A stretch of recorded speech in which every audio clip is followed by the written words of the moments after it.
सुजस आवाज राजस्थान, एक आवाज जो हमेशा आपके साथ, जन जन के साथ हाजिर है। ताज़ा तरीन पेशकश। मेधा से आप सुन रहे हैं प्रदेश की खास खबरें। नजर सबसे पहले उन समाचारों पर जो आज सुर्खियों में रहे। मुख्यमंत्री के नेतृत्व में संवर रही जनजातीय नौनिहालों की तकदीर। एकलव्य मॉडल रेजिडेंशियल स्कूल बना आदिवासी अंचल में सुनहरे भविष्य का मजबूत आधार। मुख्यमंत्री ने किया सातों संभागों की ग्राम पंचायतों के प्रशासकों के साथ संवाद। कहा, पंचायतें मजबूत होंगी तो प्रदेश होगा मजबूत। विकास गांवों से शुरू। CSPOC प्रतिनिधिमंडल के जयपुर आगमन पर कॉन्स्टिट्यूशनल क्लब में सांस्कृतिक संध्या। मुख्यमंत्री की मौजूदगी में CSPOC प्रतिनिधिमंडल का सम्मान। और अब सुनिए समाचार विस्तार से।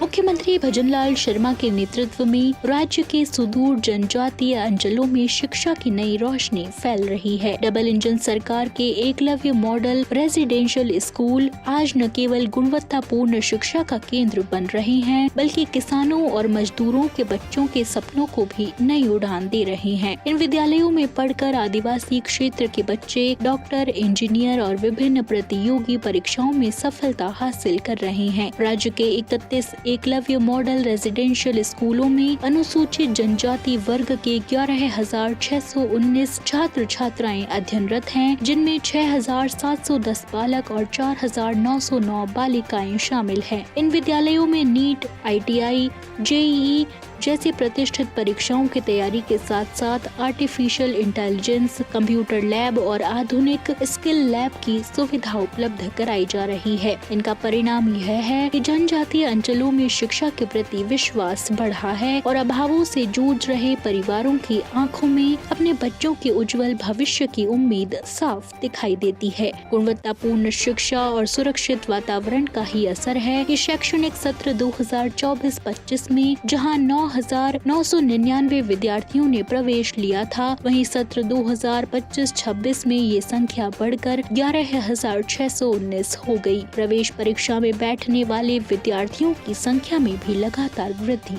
हो रही है। Rajasthan state Eklavya model residential school society द्वारा संचालित CBSE से संबद्ध 31 EMRS विद्यालयों में कक्षा 6 से 12वीं तक अध्ययन की सुविधा है। नवीनतम 31वां विद्यालय जम्वा रामगढ़ जयपुर में जून 2025 से शुरू किया गया है। यहाँ विद्यार्थियों की निःशुल्क शिक्षा, पाठ्य पुस्तकें, आवास, भोजन, पौष्टिक आहार, जूते, मोजे आदि दैनिक उपयोग की सभी आवश्यक सामग्री उपलब्ध कराई जाती है। विज्ञान और कला संकाय के साथ साथ artificial intelligence, virtual reality, agriculture, automotive, beauty and wellness जैसे स्किल लैब्स भी संचालित की जा रही हैं। EMRS विद्यालयों में शिक्षा के साथ खेलकूद और सह शैक्षिक गतिविधियों पर भी विशेष ध्यान दिया जा रहा है। शैक्षणिक सत्र 2025-26 में उदयपुर में आयोजित स्टेट स्पोर्ट्स मीट 2025 में चयनित 154 विद्यार्थियों ने ओडिशा के राउरकेला में आयोजित नेशनल स्पोर्ट्स मीट 2025 में भाग लेकर 9 इवेंट्स में पदक अर्जित किए। वहीं सांस्कृतिक एवं साहित्यिक फेस्ट 2025 में चयनित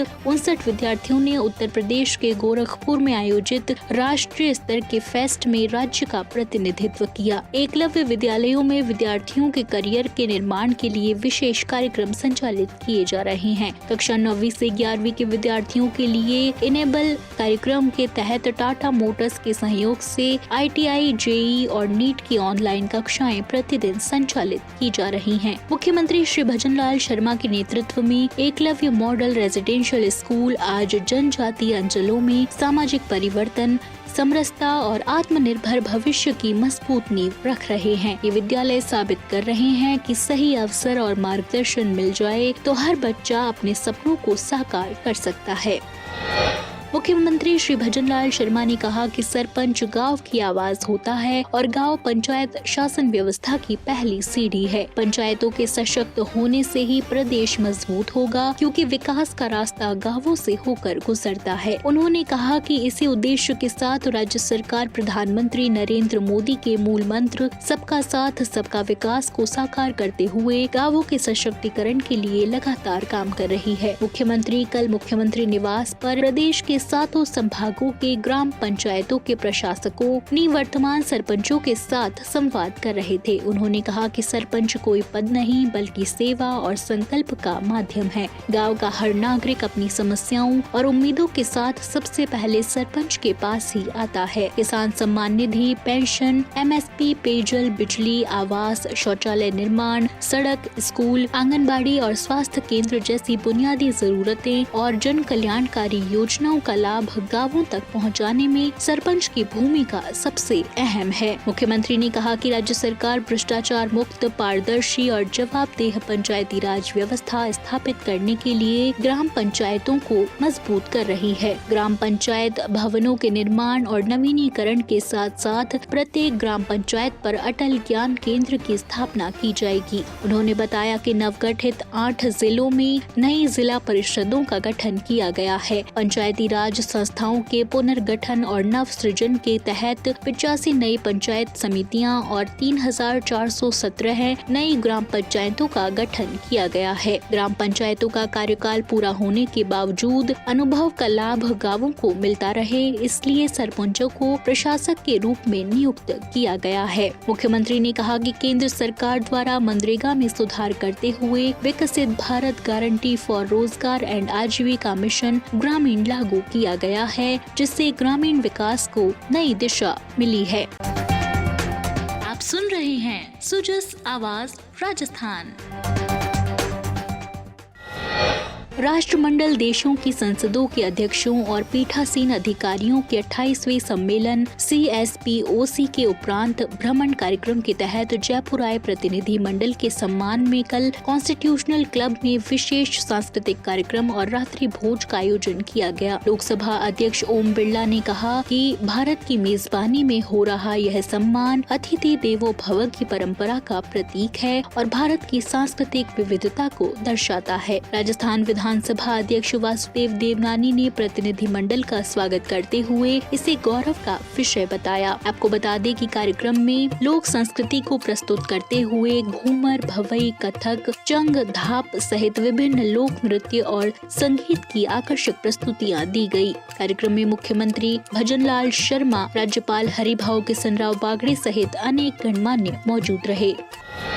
लोक आस्था के पावन पर्व मौनी अमावस्या के अवसर पर मुख्यमंत्री ने प्रदेशवासियों को हार्दिक शुभकामनाएं दी हैं। उन्होंने इस शुभ दिन को आत्मशुद्धि, संयम और आध्यात्मिक चेतना का प्रतीक बताते हुए कहा कि मौनी अमावस्या भारतीय संस्कृति में आस्था और विश्वास का महत्वपूर्ण पर्व है। मुख्यमंत्री ने शुभकामना संदेश में कहा कि पवित्र संगम और विभिन्न पावन नदियों में स्नान दान के इस महापर्व पर भगवान श्री हरि से प्रार्थना है कि वे सभी के जीवन में सुख, शांति और अटूट समृद्धि का संचार करें। उन्होंने कहा कि यह पर्व मन, वचन और कर्म की शुद्धता का संदेश देता है और समाज में सद्भाव और सकारात्मक ऊर्जा को मजबूत करता है। बढ़ते हैं आगे। मुख्य सचिव वी श्रीनिवास ने शनिवार को जवाहर कला केंद्र के सुप्रसिद्ध जल रंग कलाकार डॉक्टर सुषमा महाजन की एकल प्रदर्शनी मेलोडी ऑफ कलर्स का अवलोकन कर प्रदर्शित की गई कलाकृतियों की सराहना की। आज से 19 जनवरी तक आयोजित की जा रही इस प्रदर्शनी में लगभग 60 जल रंग कृतियाँ प्रदर्शित की गई हैं, जिनमें से 22 नई कृतियाँ विशेष रूप से इस प्रदर्शनी के लिए तैयार की गई हैं। साथ ही पेरिस, जयपुर और नई दिल्ली में पूर्व में प्रदर्शित चुनिंदा कृतियों को भी इसमें सम्मिलित किया गया है। डॉक्टर महाजन की कृतियों में मंदिर, कला, पशु पक्षी, स्थापत्य, पुष्प, लैंडस्केप, विंटेज रचनाएं और स्थिर जीवन प्रमुख है। उनके हालिया कार्यों में होयसला और चोल स्थापत्य शैलियों से प्रेरित मंदिर संरचनाओं का विशेष स्थान है, जिनमें संरचना, लय और संतुलन का गहन चिंतन दिखाई देता है। उनके पेंटिंग्स को उनके संतुलित रंग संयोजन, सूक्ष्म विवरण और शांत भावनात्मक अभिव्यक्ति के लिए सराहा जाता है। तो आज के सुजस पॉडकास्ट में इतना ही। वेदा को दीजिए इजाजत, कल फिर होगी आपसे मुलाकात। तब तक बने रहिए सुजस आवाज राजस्थान के साथ। नमस्कार।